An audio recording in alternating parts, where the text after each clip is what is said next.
Yo, c'est Noémie et aujourd'hui je vous retrouve pour vous présenter ma wishlist pour le mois de juin. Comme pour les vidéos précédentes, je vous mettrai par ici le timer qui vous permettra de vous repérer plus facilement en fonction des genres qui vous intéressent le plus. Comme d'habitude, je commence par les sorties en grand format et en date du 1er juin, je vous présente Alex Verus, le premier tome de la saga Destinée de Bénédicte Jacquat aux éditions Anne Carrière. Dans cette histoire, on va donc rencontrer Alex Verus qui est un mage qui a le pouvoir de voir l'avenir, en tout cas une infinité de possibilités pour l'avenir. C'est un pouvoir qui est assez exceptionnel pour le commun des mortels, mais qui pour la confrérie des magiciens, c'est un petit peu le bas de l'échelle en termes de pouvoir. De toute façon, Alex a décidé de quitter cette confrérie parce qu'il y avait trop de complots, trop de manipulations, et il préfère rester simple vendeur d'artefacts dans sa boutique, même s'il continue de faire un petit peu de marché noir qui lui permet de payer son loyer. Jusqu'au jour où il va se retrouver avec entre les mains un objet magique plus puissant que les autres. Et alors là, c'est le début des ennuis puisqu'il va se retrouver pourchassé par plusieurs personnes. Le 6 juin sortira Le Gouffre de Roland Oda aux éditions Sarbacane, collection Exprime. Dans cette histoire, on va suivre Saïd qui a 17 ans et qui va se rendre dans les Alpes, dans le petit village et dans la petite maison où vivait son grand-père qui était un écrivain très célèbre appelé Jean des Loups. Et le jeune homme va rapidement se rendre compte que les sorciers et les créatures qui peuplaient les histoires de son grand-père sont loin d'être imaginées. Dans Dividing Eden, qui sortira aux éditions Milan Jeunesse, Joël Charbonneau nous propose de nous confronter à justement la confrontation entre un frère et une sœur qui sont jumeaux. En fait, leur frère aîné, qui était l'héritier du trône, vient de mourir et eux qui n'avaient jamais prétendu gouverner vont devoir s'affronter dans une lutte sans merci. Le 7 juin sortira Marqué, le premier tome de la série de Alice Broadway aux éditions PKJ. On est ici dans une société qui, au moment d'honorer la mémoire de ses morts, propose aux proches de relire les événements importants qui ont marqué leur vie. Léora vient de perdre son père et elle se prépare donc à tenir ce discours.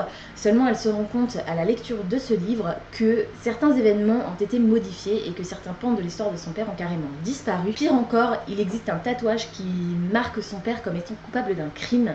Léora va devoir faire tout ce qui est en son pouvoir pour découvrir la vérité. Je vous présente maintenant Connexion immédiate de Mary H.K. Choi aux éditions Gallimard Jeunesse. Il s'agit ici d'une romance dans laquelle on va rencontrer une jeune femme qui fuit un petit peu sa mère pour aller à l'université et un jeune homme qui travaille dans un café dans l'attente de pouvoir devenir réalisateur. Ces deux-là vont se croiser mais vont décider de ne pas s'aborder. En revanche, ils vont échanger leur numéro de téléphone et commencer à communiquer de cette façon, sans jamais vouloir se rencontrer. Dans Réveille-toi, qui sortira aux éditions Bellefond dans la collection Thriller, François-Xavier Gillard propose de mettre en scène trois personnages bien différents. Il y a d'abord un homme qui est greffé du cœur et qui vit des cauchemars absolument atroces dans lesquels il semblerait qu'il soit témoin d'un meurtre. Ensuite, on a un homme paraplégique qui a créé un programme qui est capable de réaliser des portraits robots très précis. Et enfin, un mentaliste qui travaille avec la police. Évidemment, ces trois personnes vont à un moment donné se rencontrer et j'ai hâte de découvrir l'enquête qu'ils vont pouvoir mener tous les trois. Les éditions Presse de la Cité vont publier L'île des oubliés de Caroline Eriksson. On est ici en Suède et on va suivre les péripéties d'une femme qui a accompagné son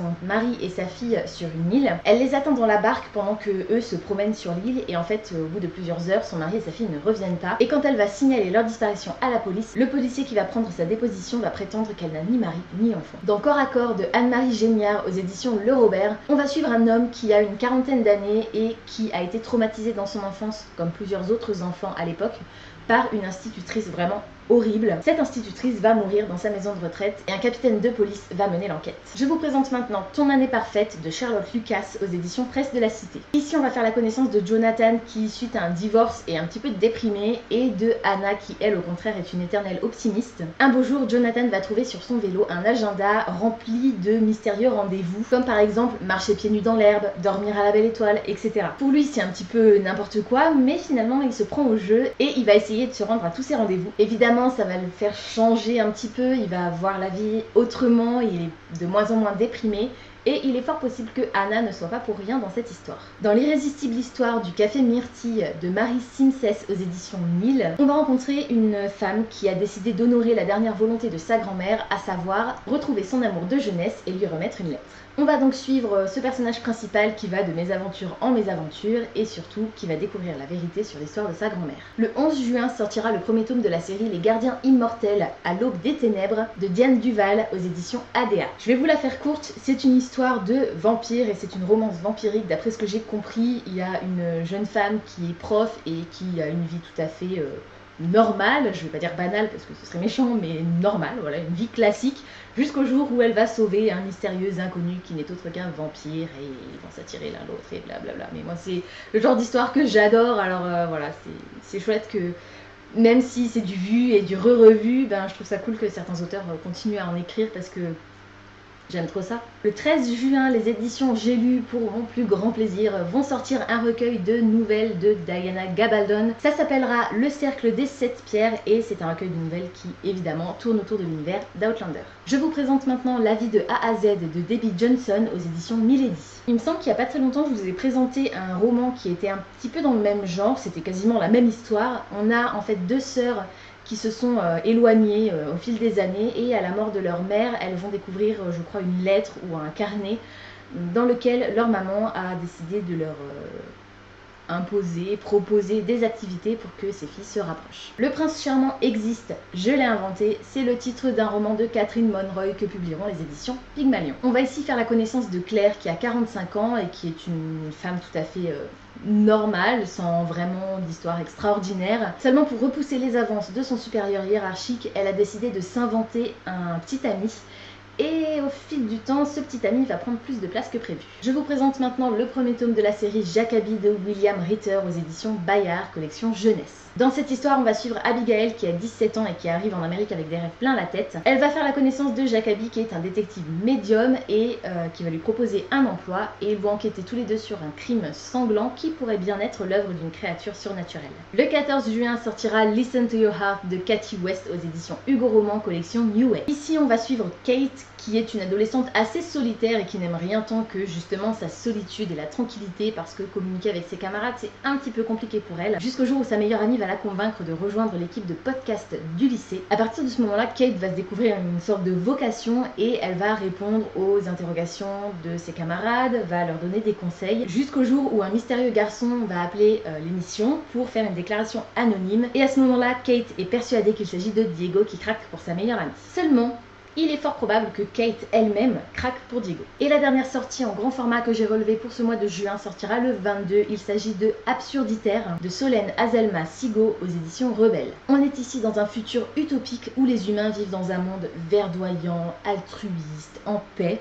Et pour éviter que les erreurs du passé ne se répètent, il y a un programme scolaire qui est mis en place. Il s'agit de sensibiliser les élèves aux plus grands échecs de l'histoire et aux plus grandes erreurs de l'histoire. Il y a donc un professeur qui va nous raconter chapitre après chapitre la maltraitance animale, l'argent, la pollution, la hiérarchie, les frontières, etc., etc., etc. Dans ce roman, chaque sujet est poussé jusqu'à son absurdité, d'où le titre. Et on va finir par découvrir que le futur n'est peut-être pas aussi parfait qu'il y paraît. Je passe maintenant aux sorties en format poche et en date du 7 juin, je vous présente Voyage interdit de Tara Jones aux éditions Hugo Roman, collection poche New Romance. On va rencontrer ici Stella qui va faire son entrée dans une académie à Boston et malgré son jeune âge, elle a déjà vécu un sacré traumatisme puisqu'elle a été victime d'un accident de voiture qui a coûté la vie à sa meilleure amie et elle n'en est pas ressortie complètement indemne puisqu'elle a à présent un don qui lui permet de faire des voyages astraux et donc de sortir de son corps. Pendant l'un de ces voyages interdits, d'où le titre, elle va faire la connaissance de Sébastien et elle va se rendre compte que Sébastien n'est autre que la star de hockey de son établissement scolaire. Sébastien est arrogant, énervant, mais très séduisant, forcément. Et il se trouve que c'est le seul avec qui elle peut communiquer lors de ses voyages, donc elle est un petit peu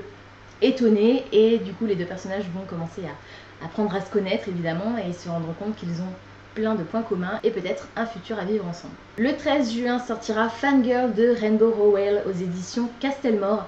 Il s'agit d'une réédition puisque ce roman a été édité plusieurs fois et je me dis que c'est l'occasion de le découvrir parce qu'apparemment il est juste extraordinaire. On va rencontrer ici une jeune femme qui est fan de Simon Snow. Alors Simon Snow dans ce bouquin c'est un petit peu le Harry Potter de la réalité et cette jeune femme est vraiment passionnée par ce personnage et par cette histoire depuis qu'elle est toute petite, même en devenant adulte ça ne l'a pas quitté cette passion. Elle passe sa vie sur les forums, elle se déguise à chaque fois qu'il y a une convention ou un événement autour de cette série, elle écrit des fanfictions, bref c'est une vraie fangirl et on va suivre un petit peu les péripéties de ce personnage. Le 14 juin sortira Parfum d'amour de Stacey Lee aux éditions Michel Lafon, collection poche. On va rencontrer ici Mimosa qui a 16 ans et qui est l'une des deux dernières aromaticiennes de toute la planète. Elle possède un odorat magique qui lui permet de développer des parfums envoûtants à une condition, ne jamais tomber amoureuse. Évidemment, vous devez vous en douter, c'est plus facile à dire qu'à faire. Je passe maintenant aux sorties albums et en date du 1er juin, je vous présente Château de la Loire de Dominique Erard aux éditions Ouest France. Il s'agit en fait d'un album documentaire qui va nous présenter en pop-up 5 châteaux de la Loire. Et le 8 juin sortira T-Rex fait du camping de Molly Idle aux éditions Little Urban. On va découvrir dans cette histoire les conseils d'un tyrannosaure pour passer un bon moment au camping. Je passe maintenant aux sorties BD et en date du 1er juin, je vous présente L'obsolescence programmée de nos sentiments de Zidrou et Aimé de Jong aux éditions d'Argo. On va ici faire la connaissance d'un homme de 59 ans qui est veuf, qui a perdu sa fille très jeune et dont le fils est très occupé, et d'une femme qui a 62 ans, qui est également toute seule et qui travaille dans la fromagerie de sa mère qu'elle a récupérée. Il s'agit en fait de la rencontre de ces deux personnages et de leur histoire d'amour qui va se tisser d'autant plus belle qu'elle est tardive. Le 6 juin sortira Aspirine de Joan Sfar aux éditions Rue de Sèvres. Cette histoire va nous raconter les interactions entre deux sœurs qui sont vampires et qui, malgré leur proximité, vont avoir des comportements tout à fait différents. Le 13 juin sortira le 3e tome de la série La quête des Willan et Lana qui s'appelle L'âme. C'est une BD qui est réalisée par Lilian Montsemartin et d'après le texte de Pierre Bottero aux éditions Glénat, collection Graphica. Comme il s'agit d'un tome 3, je ne vais pas vous faire le résumé de l'histoire, mais c'est une BD que j'attends avec grande impatience puisque je n'ai jamais eu l'occasion de lire les romans. Et du coup, je trouve que l'adaptation en bande dessinée, c'est vraiment une excellente idée. Et le 15 juin sortira le nouveau tome de la série Tamara de Zidrou et Christian Darras qui s'intitulera Taille adulte. Il s'agit du tome 16, donc pareil, je ne vais pas vous refaire le pitch de la série, mais ça fait très longtemps qu'un tome de Tamara n'est pas sorti et du coup, j'ai très hâte de continuer cette histoire. Je termine cette vidéo avec les sorties manga et en date du 8 juin, je vous présente Irrésistible de Azusa Mase aux éditions Kana, collection Shoujo. On va rencontrer une jeune fille qui va découvrir un matin sur son bureau les paroles d'une chanson gravée. Elle va se rendre compte qu'il s'agit d'un garçon de sa classe et elle va faire sa déclaration et ils vont essayer d'apprendre à se connaître pour vivre à fond leur relation. Le 13 juin sortira Ma petite femme de Iris Sano aux éditions Soleil, collection Shoujo. On va suivre ici une jeune femme qui est promise à un homme qu'on lui a décrit comme étant riche, gentil et à peine plus âgé qu'elle. Et finalement, quand elle va rencontrer son fiancé, elle va se rendre compte qu'il est plus jeune qu'elle, plus petit et que surtout c'est un vrai crétin. Je vous présente maintenant Too Close to Me de Rina Yagami aux éditions Soleil, collection Shoujo. C'est pas forcément un scénario très original puisqu'on va rencontrer un jeune homme qui se rend compte qu'il a des sentiments pour sa sœur adoptive. Et je termine cette vidéo en vous présentant en date du 20 juin la sortie de La princesse et la bête de Yu Tomofuji aux éditions Pika, collection Shoujo Purple Shine. On est ici dans un monde dans lequel chaque année les humains doivent sacrifier une jeune fille au roi des bêtes. Seulement pour une fois, exceptionnellement, le roi des bêtes va décider de ne pas sacrifier la jeune fille qu'on lui offre, mais plutôt de l'épouser. Voilà, c'est tout pour aujourd'hui, j'espère que cette vidéo vous aura plu. Comme d'habitude, n'hésitez pas à me dire en commentaire si certains des titres que je vous ai présentés aujourd'hui vous intéressent et si vous avez repéré d'autres sorties du mois de juin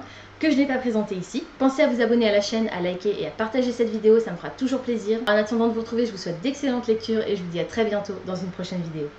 Ciao!